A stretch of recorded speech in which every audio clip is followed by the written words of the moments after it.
నమస్కారం city news కి స్వాగతం. ముందుగా ముఖ్యాంశాలు.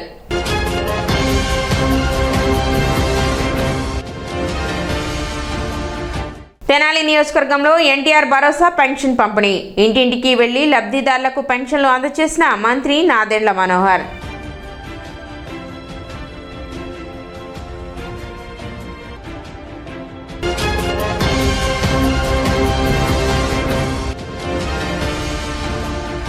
ఈ నెల 14వ తేదీన విజయవాడ తుమ్మలపల్లి కళాక్షేత్రంలో హిందూ న్యాయవాదుల ధర్మ సమ్మేళనం.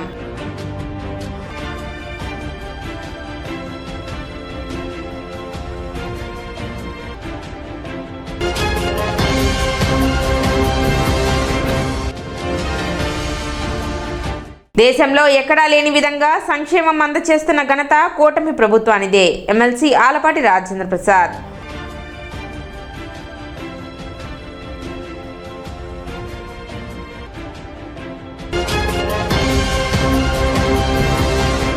ప్రజల సంక్షేమం కోసమే కూటమి ప్రభుత్వం కట్టుబడి ఉందని సీఎం నారా చంద్రబాబు నాయుడు ఆధ్వర్యంలో ఆంధ్రప్రదేశ్లో సంక్షేమాన్ని మరింత బలోపేతం చేస్తామని మంత్రి నాదెండ్ల మనోహర్ తెలిపారు. తెనాలి మండలంలోని సంగంజాగలముడి మరియు సుల్తానాబాద్ గ్రామాల పలు కాలనీలో సోమవారం ఎన్టీఆర్ భరోసా పెన్షన్ పంపిణీ కార్యక్రమం ఘనంగా జరిగింది. ఈ కార్యక్రమంలో తెనాలి నియోజకవర్గ శాసనసభ్యులు రాష్ట్ర మంత్రివర్యులు నాదెండ్ల మనోహర్ స్వయంగా పాల్గొని లబ్ధిదారుల ఇంటింటికి వెళ్లి పెన్షన్లు అందజేశారు. ప్రతి లబ్ధిదారుని వ్యక్తిగతంగా పలకరిస్తూ పెన్షన్ అందజేసిన మంత్రి నాదెండ్ల మనోహర్ మాట్లాడుతూ ఎన్టీఆర్ భరోసా పెన్షన్ పథకం ద్వారా వృద్ధులు, వికలాంగులు, విధవులు మరియు ఇతర అర్హులైన వారికి ఆర్థిక సహాయం అందిస్తూ వారిని ఆత్మవిశ్వాసంతో ముందుకు నడిపించడం మా ప్రభుత్వ ధ్యేయమని అన్నారు. ఆయన మాట్లాడుతూ తెనాలి నియోజకవర్గంలో ప్రతి అర్హుడికి పెన్షన్ అందేలా పూర్తిస్థాయి పర్యవేక్షణ చేస్తున్నామని తెలిపారు. స్థానిక ప్రజలతో మాట్లాడుతూ అభివృద్ధి కార్యక్రమాలు వేగవంతం చేయడానికి ప్రభుత్వం కృషి చేస్తుందని, సూపర్ 6 హామీలు అమలు త్వరితగతిన జరుగుతుందని వివరించారు. పెన్షన్లు అందుకున్న లబ్ధిదారులు మంత్రికి కృతజ్ఞతలు తెలుపుతూ ప్రతి నెల మొదటి తేదీన పెన్షన్ అందించడం మాకు ఎంతో ఉపశమనం కలిగిస్తుందని అభిప్రాయపడ్డారు. ఈ కార్యక్రమంలో కూటమి నాయకులు, స్థానిక ప్రజాప్రతినిధులు, గ్రామ పెద్దలు మరియు పెద్ద ఎత్తున ప్రజలు పాల్గొని మంత్రిని ఘనంగా ఆహ్వానించారు.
పవన్ కళ్యాణ్ గారు ఉప ముఖ్యమంత్రిగా, పంచాయతీరాజ్ శాఖ మంత్రిగా ఉన్నారు కాబట్టి ఇందాకే నేను చెప్పాను, ఒక ప్రణాళికబద్ధంగా మనం సంగంజాగర్మంలో మార్పు తీసుకొద్దాం.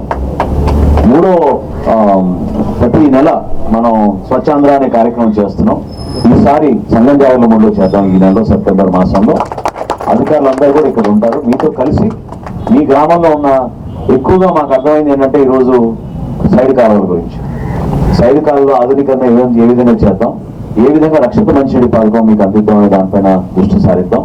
దాంతో పాటు ఈ ప్రధానమైన ఈ రహదారి 4 లేన్ల రహదారిగా మారింది. సో ప్రభుత్వం నుంచి దాదాపు మనకి 700 కోట్ల పైనే ఈ కార్యక్రమానికి నాంది పలుకుతాం తొందరలోనే. సో గుంటూరు నుంచి తెనాలి నుంచి మంగళగిరి వరకు ఈ రోడ్డు 4 లేన్ల రహదారిగా మార్చాం. కాబట్టి ఆ రోడ్డు కూడా పూర్తయిన తర్వాత మనం మెయిన్ రోడ్డు మీద ఉన్న కాలువలు కూడా సరి చేసుకునే విధంగా ముందుకెళ్దాం. అయితే మనకి ప్రాథమిక ఆరోగ్య కేంద్రం కానివ్వండి, ఇక్కడ మహిళలకి మనం చేయాల్సిన ప్రభుత్వ సంఘాల ద్వారా చేయాల్సిన అనేక కార్యక్రమాలు కానివ్వండి, మీరు ఎక్కడ కూడా దాంట్లో వెనక వేయబాకండి. ఎందుకంటే మనకి చక్కగా నిమ్మ రైతులు ఉన్నారు, ఎప్పటి నుంచో వాళ్ళు వ్యవసాయం చేసుకుంటూ ఈ ప్రాంతానికే పేరు తీసుకొచ్చారు. ఇతర జిల్లాల నుంచి కూడా మనకి తెనాలి మార్కెట్ గారు ఎందుకు వస్తారంటే ఇక్కడ దొరికే నిమ్మకాయ చాలా బాగుంటుందని ప్రతి ఒక్కరు చెప్తూ ఉంటారు. కాబట్టి ఈ రైతాంగాన్ని కాపాడుకుంటూ మహిళలుగా మీరు చేయాల్సింది ఏంటంటే పాడి పంటను కూడా మీరు ప్రోత్సహించండి, మీరు కూడా ఉపయోగించుకోండి. పొదుపు సంఘాల్లో మనం ఇదివరకు రుణాలు ఇచ్చేవాళ్ళం. ఇప్పుడు కేంద్ర ప్రభుత్వం సహాయంతో ఒక్కొక్క కుటుంబానికి 2,20,000 రూపాయల వరకు మనం ఇవ్వగలుగుతాం. గేదె కొనుక్కోవడానికి, ఆవు కొనుక్కోవడానికి. ఇటువంటివి మీరు కొంచెం దయచేసి సమాచారం తెప్పించుకొని ఎవరికైతే ఆసక్తి ఉందో తప్పకుండా మీరు నమోదు చేయించుకుంటే మీ అందరూ కూడా ఆ పథకం ద్వారా మనం కార్యక్రమం చేద్దాం.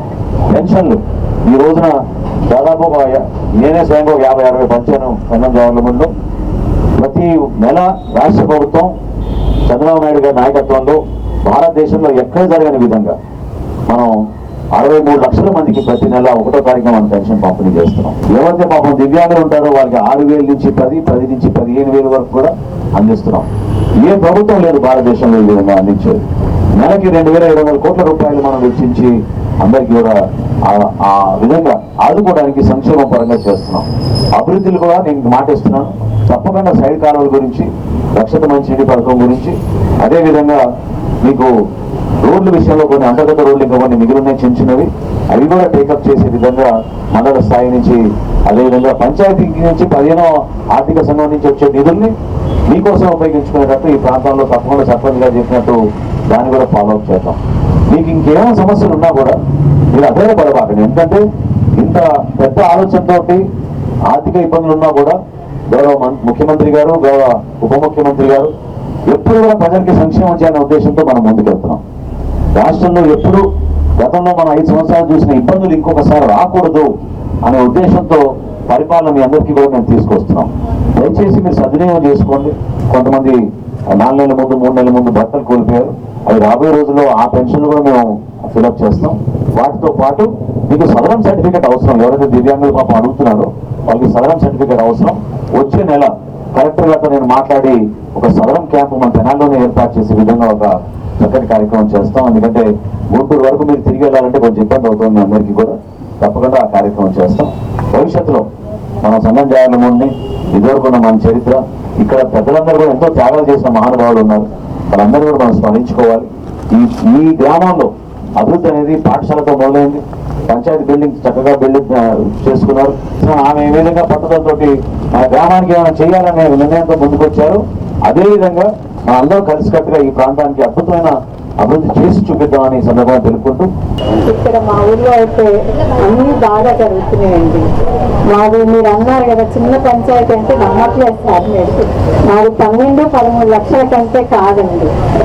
పెన్షన్సే కట్టట్లేదు సార్. కొంచెం ఎంతో ప్రయత్నం చేస్తున్నారు అనిల్, అతను చాలా వర్క్ చేస్తున్నారు సార్. కాకపోతే అది వస్తే అట్లా కష్టంగా నడుపుతున్నాం సార్ ఈ పంచాయతీని.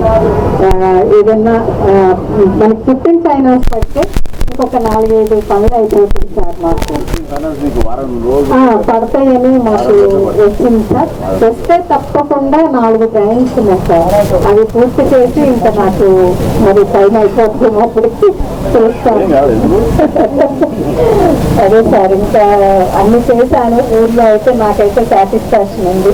రాష్ట్ర వ్యాప్తంగా హిందూ న్యాయవాదుల ఏకతా దేవాలయాల పరిరక్షణ, ధర్మరక్షణ లక్ష్యంగా నిర్వహించనున్న హిందూ న్యాయవాదుల ధర్మ సమ్మేళనం ఈ నెల 14వ తేదీన విజయవాడ తుమ్మలపల్లి కళాక్షేత్రంలో ఘనంగా జరగనుంది. ఈ కార్యక్రమానికి తెనాలి న్యాయవాదులను ఆహ్వానించేందుకు శైవక్షేత్ర పీఠాధిపతి శ్రీ శివస్వామీజీ సోమవారం తెనాలి బార్ అసోసియేషన్ ను సందర్శించారు.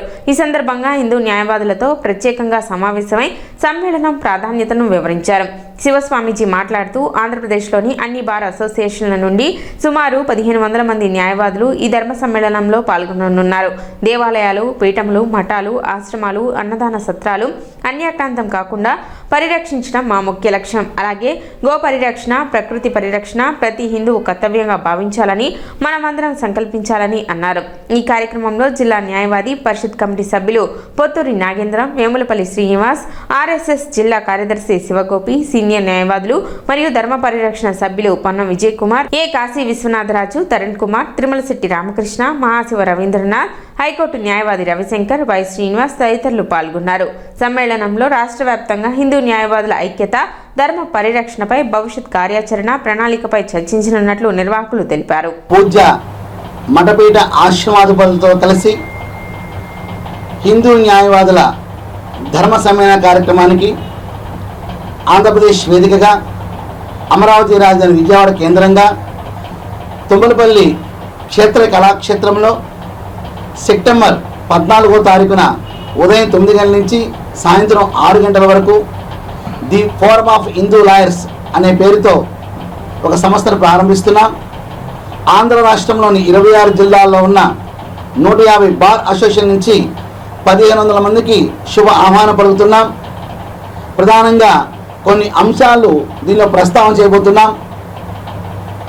హిందూ దేవాలయాలు, వాటి ఆస్తుల పరిరక్షణ, హిందూ దేవతల విగ్రహాల పరిరక్షణ, హిందూ సంఘాల మీద, హిందూ కార్యకర్తల మీద పెడుతున్న కేసుల యొక్క వివరాల మీద పని, ఇటువంటి కొన్ని మూల విషయాలను తీసుకొని ఆంధ్ర రాష్ట్రంలో ఉన్న న్యాయవాదులతో కలిసి పూజ్య స్వామీజీలు ఒక వేదిక ద్వారా తమ సూచనల్ని సలహాలను తీసుకుంటూ ఎక్కడ విఘాతం కలిగిన ధర్మానికి గ్లాని కలిగిన అక్కడ స్వామీజీలు న్యాయవాదులతో కలిసి చట్ట ప్రకారం చర్యలు తీసుకునే విధంగా ముందుకు సాగుతాము.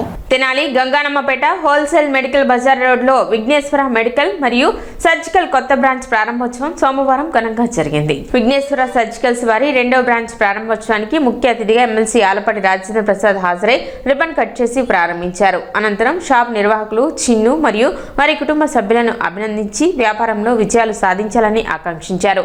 ఈ సందర్భంగా షాప్ నిర్వాహకుడు చిన్ను మాట్లాడుతూ, మాకు అందించిన ప్రేమ, ఆదరణే ఈ 2వ బ్రాంచ్ ప్రారంభానికి ప్రేరణ అయింది. మా కొత్త బ్రాంచ్ అయిన విఘ్నేశ్వర మెడికల్ అండ్ సర్జికల్ కూడా ఇదే విధమైన సహకారం అందించాలని కోరుకుంటున్నామని తెలిపారు.